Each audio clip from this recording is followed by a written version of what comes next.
యేసు అంటున్నాడు, ఆ గోపురం కింద పడిపోయారే, వాళ్ళని చూసి మీరు అనుకుంటున్నారు వాళ్ళు పాపిష్టోళ్ళు కాబట్టి ఆ గోపురం కింద పడిపోయారు, మీరు పరిశుద్ధులు కాబట్టి మీరు ఇంకా సజీవంగా ఉన్నారు అనుకుంటున్నారా? తప్పో. యాక్సిడెంట్లో చనిపోయిన వారు కావచ్చు, యాక్సిడెంట్ కాకుండా బ్రతుకున్న మీరు కావచ్చు, మార్పు చెందకపోతే, మీ హృదయాల్లో మార్పు రాకపోతే మీ గతి కూడా, వాళ్ళు యాక్సిడెంటల్గా మరణించారు కానీ మీరు మరణించిన తర్వాత నరకానికి వెళ్ళిపోతారు. సహోదరులు, ఇదంతా చెబుతూ మీరు మార్పు చెందకపోతే, అనగా నేను మిమ్మల్ని ఎందుకైతే సృష్టించానో ఆ ఉద్దేశము మీ జీవితంలో నెరవేరకపోతే ఏం జరుగుతుందో తెలుసా అని చెప్పి, ఒక యజమానికి ఒక ద్రాక్ష తోట ఉంది. ఆ ద్రాక్ష తోటలో ఒక అంజురపు చెట్టు నాటించాడు. ఆ అంజురపు చెట్టు నాటించి అది బాగా దట్టంగా తయారైన తర్వాత ఫలములు ఏమైనా ఉన్నాయేమో చూద్దామని వచ్చాడు. మొదటి సంవత్సరం వచ్చాడు, రెండో సంవత్సరం వచ్చాడు, మూడో సంవత్సరం వచ్చాడు. 3 సంవత్సరాలుగా ఫలమును వెతికాడు కానీ ఒక్క ఫలం కూడా కనిపించలేదు. కాబట్టి ఇది ఫలం లేనటువంటి మోడు బారిన చెట్టు అని చెప్పి నరికేస్తాను అన్నప్పుడు తోటమాలి ఏమన్నాడు, అయ్యా ఇంకొక సంవత్సరం బ్రతకని అయ్యా, ఒకవేళ ఫలిస్తే సరే, లేకపోతే నరికెదుగానని చెప్పి అన్నాడు.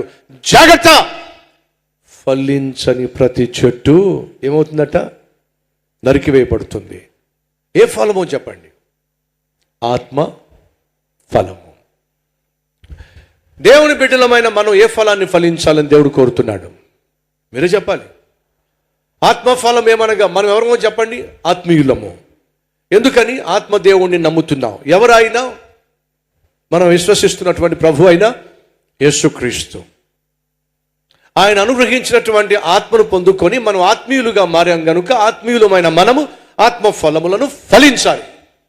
ఏమిటి ఆత్మఫలము అని అంటే, గలతీయులకు రాసిన పత్రిక 5వ అధ్యాయం 22వ వచనంలో ఖచ్చితంగా లిఖించబడి ఉంది. స్క్రీన్లో కూడా మీకు చూపిస్తున్నారు. ఆత్మఫలము ఏమనగా ప్రేమ, సంతోషము, సమాధానము, దీర్ఘశాంతము, దయాళుత్వము, మంచితనము, విశ్వాసము, సాత్వికము, ఆశా నిగ్రహము. ఈ 9 ఆత్మఫలము. దేవుని ఆత్మ మీలో నివసిస్తున్నట్లయితే మీరు ఖచ్చితంగా ఈ ఫలాలు చూపించాలి. ప్రియ సహోదరులు, త్వరగా ముందుకెళ్ళిపోదాం. దేవుడు గులాబీ చెట్టును లేక గులాబీ మొక్కను నాటినప్పుడు ఒక ఉద్దేశంతో నాటాడు. ఇది గులాబీ పువ్వులు పుష్పించాలి, మల్లె పువ్వులు పుష్పించాలి అని చెప్పి తను ఆ మొక్కను నాటినప్పుడు మల్లె పువ్వులు పుష్పించాలి. మామిడి చెట్టును మొక్క నాటినప్పుడు మామిడి కాయలు లేక మామిడి ఫలములు ఫలించాలి అని చెప్పి ఫలములు కలిగినటువంటి చెట్లు నాటాడు. పుష్పాలను పుష్పించేటటువంటి మొక్కలు నాటాడు. కుక్కను దేవుడు సృష్టించినప్పుడు ఇది విశ్వాసము కలిగినటువంటి జీవిగా ఉండాలి అని చెప్పి కుక్కను దేవుడు సృష్టించాడు. బర్రెలను దేవుడు సృష్టించినప్పుడు పాలు ఇవ్వాలి.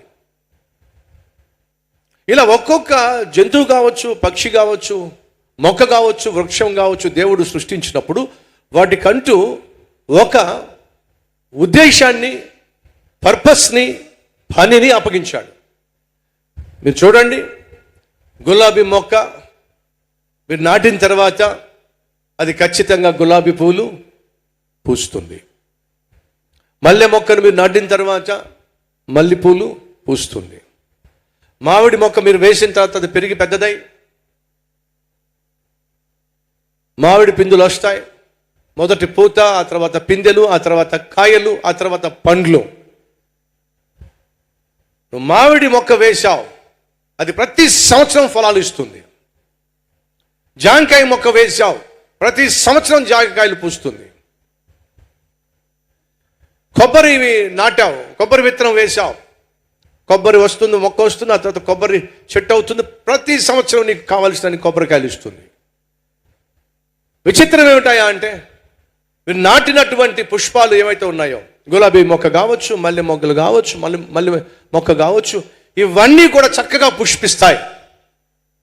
కానీ ఒక్క గులాబీ మొక్క ఒక్క గులాబీ పువ్వుని సొంతంగా ఉంచుకోదు. నా గులాబీ చెట్టు, ఈ గులాబీలన్నీ నావి, మీరు ముట్టుకుంటున్నారేంటి, మీరు చూసుకుంటున్నారేంటి, మీ చేతులు అడిపోను అందా. మీరు వచ్చి ఎన్ని గులాబీలు కోసుకుని వెళ్ళినా సరే సంతోషిస్తుంది. ఎందుకని? నేను పుష్పించేది నా కోసం కాదు, నేను పుష్పించేది మీకోసం పుష్పించమనే దేవుడు నన్ను నాటాడు. మామిడి చెట్టు దగ్గరికి వెళ్ళి ఆ మామిడికాయలు కోసుకుంటున్నప్పుడు, ఆ మామిడికాయలు కోసుకొని మీరు తింటున్నప్పుడు, సంతోషిస్తున్నప్పుడు ఆ మామిడి చెట్టు ఎంత సంతోషిస్తుందో. ప్రతి సీజన్లో వందల కొలదిగా, వేల కొలదిగా మామిడి చెట్టు మామిడికాయలు కాసినా, మామిడి పండ్లు కాసినా ఒక్క పండు తింటలేదే. కానీ నువ్వు ఎప్పుడు వెళ్ళినా సరే ఆ సీజన్లో ఆ మామిడికాయ ఏం చేస్తుందో తెలుసా? మామిడి పళ్ళు పంచిపెట్టేస్తుంది. అనగా అది ఫలించటం ద్వారా దేవుడు నన్ను ఎందుకొరకైతే సృష్టించాడో ఆయన ఉద్దేశాన్ని నేను నెరవేరుస్తున్నా అని సంతోషిస్తుంది.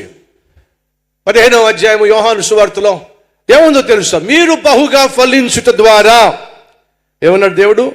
చూద్దాం రండి. మీరు 15వ అధ్యాయం 8వ వచనం, మీరు బహుగా ఫలించుట వలన. మనం కూడా ఫలించాలి. మామిడి చెట్టు ఫలిస్తుంది, యాపిల్ చెట్టు ఫలిస్తుంది. నువ్వు నాటిన ప్రతి చెట్టు తగిన కాలంలో ఫలాలు ఫలిస్తున్నాయి. ఇప్పుడు దేవుడు అంటున్నాడు మీరు ఫలించాలి. ఎలా ఫలించాలట? అది కూడా ఉంది చూడండి. మీరు చెప్పండి. బహుగా ఫలించుట వలన నా తండ్రి మహిమపరచబడును. బహుగా ఫలించాలి అంటే అర్థం ఏమిటి?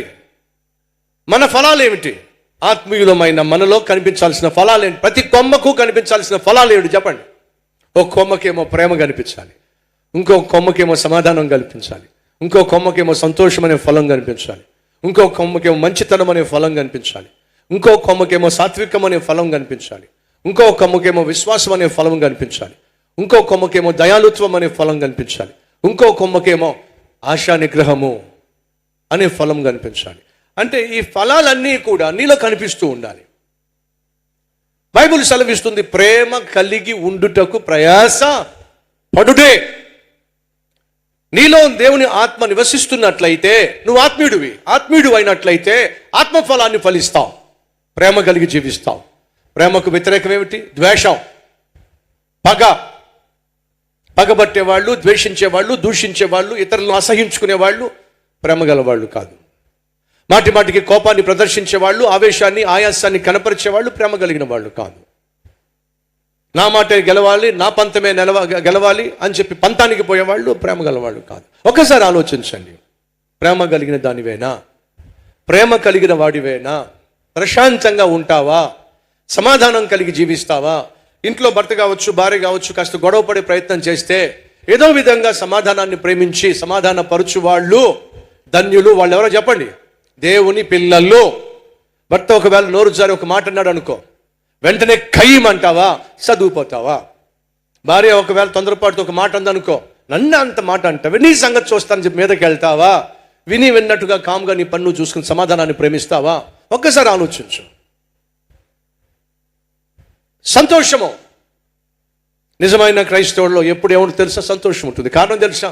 నువ్వు నేను ఈ లోక యాత్ర ముగించిన తర్వాత ఎక్కడికి వెళ్ళిపోతాం? పరలోకానికి వెళ్ళిపోతాం.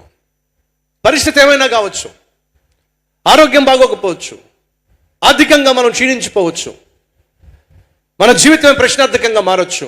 కొంతమంది ఒక స్టీమర్లో ప్రయాణం చేస్తున్నారు. అలా ప్రయాణం చేస్తున్నప్పుడు అందరూ చక్కగా మాట్లాడుకుంటూ ఉన్నారు. ఈ లోపల క్యాప్టెన్ వచ్చి అన్నాడు, మనం మునిగిపోబోతున్నాం. కారణం ఏమిటంటే లోపల ఒక రంధ్రం ఏర్పడింది, కాబట్టి ఏ నిమిషం అయినా సరే ఈ స్టీమర్ మునిగిపోవచ్చు, కానీ మా ప్రయత్నాలు మేము చేస్తున్నాం అని చెప్పానంటే అందరూ ఏడవడం మొదలు పెట్టారు. అందరూ ఏడుస్తూ అయ్యో అయ్యో అయ్యో మునిగిపోబోతున్నాం అని చెప్పి భర్తను భార్య పట్టుకునే, భార్యను భర్తను పట్టుకునే, తల్లిదండ్రులు పిల్లలను పట్టుకునే ఆందోళనతో ఏడుస్తూ ఉంటే ఒక తల్లి మాత్రం కామ్గా కూర్చొని ముఖంలో చెరగని చిరునవ్వుతో అలాగే కూర్చొని ఏదో ఊహించుకుంటా ఉంది. భయపట్లా, ఏడవడంలా, ప్రశాంతంగా ఒక విధమైనటువంటి చిరునవ్వు అలాగే కూర్చొని చిరునవ్వు. మునిగిపోతామని తెలిసి అందరూ ఏడుస్తూ ఉంటే ఏమో ముఖంలో ఒక విధమైన చిరునవ్వు, ప్రశాంతత. ఎవరో ఉండబట్టలేక అడుగుతున్నారు, ఏంటమ్మా అందరం చచ్చిపోతారని చెప్పేసి కెప్టెన్ చెప్పాడు, నువ్వేమో ప్రశాంతంగా కూర్చొని ఏదో నీలో ఊహించేసుకుంటూ చిరునవ్వు ముఖంలో ఏదో ఒక ఆనందం ఎందుకని? ఏం లేదయ్యా, నాకు 2 కూతుర్లు ఉన్నారు. ఇప్పుడు నేను చిన్న కూతురు దగ్గరికి వెళ్తున్నాను, చూసి చాలా కాలం అయింది. ఇంక నువ్వు చిన్న కూతురు దగ్గరికి ఏమి వెళ్తావు? మునిగిపోతున్నావు. నాకు ఒక పెద్ద కూతురు ఉండేది, చాలా కాలం క్రితం మరణించింది. ఆమెమో పరలోకంలో ఉంది. ఇప్పుడు కెప్టెన్ అన్నాడు, చచ్చిపోబోతున్నావు, మా ప్రయత్నం మేము చేసి మిమ్మల్ని కాపాడుతానన్నాడు. ఒకవేళ చచ్చిపోతేనేమో నేను నా పెద్ద కూతురుని చూస్తాను, పరలోకంలో ఉంది. ఒకవేళ బతికితేనేమో నా చిన్న కూతురుని చూస్తాను, చూసి చాలా కాలం అయింది. నీ కూతురు పరలోకంలో ఉందని నీకెలా తెలుసు? నా ప్రభువు తీసుకెళ్ళాడు. ఏంటట? నా ప్రభు నా కూతుర్ని పరలోకానికి తీసుకెళ్ళాడు. అదే ప్రభు నన్ను కూడా తీసుకెళ్తానని మాట ఇచ్చాడు. మా ఇంట్లో వాళ్ళందరూ కూడా ప్రభుని నమ్ముకున్నాం కాబట్టి అందరం కలిసి పరలోకంలో ఉంటాం కాబట్టి నాకు భయం లేదు. నా ముఖంలో చెరగని చిరునవ్వు. ఎంత అద్భుతమైన విశ్వాసం అండి. ప్రమాదం పొంచి ఉంది, ప్రాణాపాయ స్థితి వచ్చేసింది, అయినా ఆ ముఖంలో చెరగని చిరునవ్వు, సంతోషం. అడుగుతున్నాను సహోదరులు, మళ్ళీ ఎంతమందికి ఆ సంతోషం ఉంది? జనులందరూ నా నిమిత్తము మీ మీద చెడ్డ మాటలల్లా పలుకున్నప్పుడు మీరు సంతోషించండి, ఆనందించండి, ఎందుకంటే మీ ఫలము పరలోకములో అధికమవుతుంది. ఇది దేవుడు చెప్పాడు. కానీ ఎవరైనా మనల్ని కొంచెం ఒక మాట అంటే, చిన్న చూపు చూస్తే బాధ అనిపిస్తుంది. నిన్ను నమ్ముకున్నాను కాబట్టే కదా ప్రభువా ఇంత మాట్లాడుతున్నారు, అంతంత మాట్లాడుతున్నారు. నిన్ను నమ్ముకున్నప్పుడు ఎవ్వరు నన్ను ఏమనేవాళ్ళు కాదు, నిన్ను నమ్ముకున్న తర్వాత ప్రతి ఒక్కరు ఏది పడుతుందా అంటున్నారు. ప్రభు చూసావా, పిచ్చి మాట. అలాంటి పాపిష్టి వారి కోసం ప్రభు పొందుకున్న శ్రమలతో పోల్చుకుంటే ఆ ప్రభు కొరకు నువ్వు నేను పడేటటువంటి మాట కావచ్చు, కష్టం కావచ్చు, శ్రమ కావచ్చు, ఎన్నదగినది కానే కాదో. భాగ్యంగా ఎంచండి. ఎవరైనా నిన్ను క్రైస్తవుడు అని చెప్పి లేదా క్రీస్తు నమ్ముకున్నావని చెప్పి ఆత్మీయతను బట్టి మందిరానికి వస్తున్నావని ప్రార్థిస్తున్నావని చిన్న చూపు చూసిన, వెళ్లివేసినట్టుగా మాట్లాడిన, హేళన చేసిన, పరలోకమందు నీ ఫలము అధికమవుతుందనే వాస్తవం మర్చిపోకండి. అడుగుతున్నాను, మనం ఆత్మీయులు అయినట్లయితే ఆత్మఫలం ఫలించాలి. ఫలించామా? ఫలిస్తున్నామా? ఒక ఆవిడ సూపర్ మార్కెట్కి వెళ్ళాలని చెప్పి దారిలో వెళ్తూ ఉంటే అక్కడ ఒక బోర్డు ఉంది. ఏంటో తెలుసా? పరలోకానికి సంబంధించిన సరుకులు ఇక్కడ అమ్మబడును. ఏమిటట? పరలోకానికి సంబంధించిన సరుకులట. ఏంటి పరలోకానికి సంబంధించిన సరుకులు ఏంటి అని చెప్పి పరుగున ఈ ఆత్మీయురాలు లోపలికి వెళ్ళింది. అక్కడ సంతోషము అని రాయబడి ఉంది. మీకు ఎంత కావాలో అంత తీసుకోండి. గబగబా వెళ్ళి సంతోషాన్ని తను తీసుకున్న బ్యాగ్లో వేసుకుంది. కొంచెం ముందుకు వెళ్తే సమాధానము అని ఉంది. సమాధానం నా ఇంట్లో కావాలని చెప్పి సమాధానం లోపల వేసుకుంది. కొంచెం పక్కకి వెళ్ళేసరికి ధైర్యము, అవును ప్రభు కొరకు జీవించాలి, నాకు ధైర్యం కావాలి, ఆ ధైర్యాన్ని కొంచెం తెచ్చుకుని లోపల వేసుకుంది. విశ్వాసము, అవును కదా నేను ప్రార్థన చేసినప్పుడు అసాధ్యాలను సాధ్యపరచుకోవాలంటే విశ్వాసం నాకు కావాలని విశ్వాసం కూడా లోపల వేసుకుంది. మంచితనము, అవును కదా సొసైటీలో నేను మంచి సాక్ష్యం కలిగి ఉండాలి, మంచితనాన్ని చూపించాలి అని చెప్పి మంచితనాన్ని లోపల వేసుకుంది. కొంచెం ముందుకెళ్తే తగ్గింపు తత్వము, అవును కదా నన్ను దేవుడు ఎంత దీవించినా సరే గర్వించకుండా ఉండాలని తగ్గింపు తత్వం కావాలి, తగ్గింపు తత్వము. వాక్యము, అయ్యో నా విశ్వాసానికి ఆధారమే వాక్యం కదా, ఆ వాక్యం నాకు సమృద్ధిగా ఉండాలని చెప్పేసి గబగబా వాక్యం తీసుకొచ్చి తన బ్యాగ్లో వేసుకుంది. ఇలా తన ఆధ్యాత్మిక జీవితానికి కావలసినవన్నీ కూడా, ఆ సరుకులన్నీ కూడా ఆ షాప్లో దొరికినాయి. ఇవన్నీ తీసుకొని కౌంటర్ దగ్గరికి వచ్చి, ఎంత నేను వీటి డబ్బులు ఇవ్వాలి? ఆ కౌంటర్లో ఉన్నటువంటి వ్యక్తి అంటున్నా, ఆ దూత అంటుందట, నువ్వేమీ చెల్లించాల్సిన అవసరం లేదులే. నిజం చెప్పండి, ఎంత చెల్లించాలి? నువ్వు చెల్లించాల్సిన అవసరం లేదు. ఎందుకని? ప్రభు అయిన యేసుక్రీస్తు నీకోసం వెల చెల్లించాడు. ఫ్రీగా పట్టుకెళ్ళిపో. కానీ వినో, ఏమైతే పట్టుకెళ్తున్నావో దాచిపెట్టుకోవడానికి కాదు, పంచిపెట్టు. ఏం చేయాలట? పంచిపెట్టు. ఇక్కడ నుంచి పట్టుకెళ్తున్న మంచితనాన్ని పంచిపెట్టు. ఇక్కడ నుంచి పట్టుకెళ్తున్నటువంటి ప్రేమను పంచిపెట్టు. ఇక్కడ నుంచి పట్టుకెళ్తున్న సమాధానం పంచిపెట్టు. ఇక్కడ నుంచి పట్టుకెళ్తున్న దీనత్వాన్ని పంచిపెట్టు, ఇక్కడ నుంచి పట్టుకెళ్తున్న విశ్వాసాన్ని పంచిపెట్టు. సహోదరి సహోదరులు, దేవుని మందిరానికి వచ్చినప్పుడు దేవుడు మన హృదయాలను తన ఆత్మశక్తితోనూ దేవుని వాక్యంతోనూ మనల్ని నింపుతున్నప్పుడు ఏం ఆశిస్తున్నాడో తెలుసా? మనం బయటికి వెళ్ళి ఏం విన్నామో దాని క్రియల్లో చూపించాలి ఆశపడుతున్నాడు. కారణం ఏమిటంటే క్రియలు లేని విశ్వాసం వ్యర్థం.